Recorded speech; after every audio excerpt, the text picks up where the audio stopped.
উঠানোর পরে সার দিলাম, সার দেওয়ার পরে মাটিটা ঢেকে দেবো।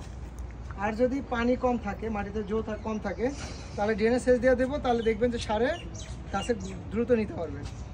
ঠিক আছে। আর মরিচের জন্য বেড, মাঝখানে উঁচু, দুই সাইডে ঢালু। গাছটা লাগাবো এই সাইডে যে বেডের কিনারা আছে সেখান থেকে 6 ইঞ্চি ভিতরে। এটা মাইন্ডেড, এটা যদি মনে না রাখতে পারেন পরবর্তীতে ঝামেলা অনেক। কোন ফসলের জন্য এরকম একদম সম্পূর্ণটা ঢেকে দিতে হবে? সব ফসলের জন্য। মানে আজকে মনে হয় মাথায় থাকতেছে না গরমের জন্য। হ্যাঁ, প্রত্যেকটা ফসলের জন্য চারিদিকে আপনার ব্লক করে দিতে হবে। 2 হচ্ছে কোনোভাবে ফসলের জন্য আগাছা থাকবে না।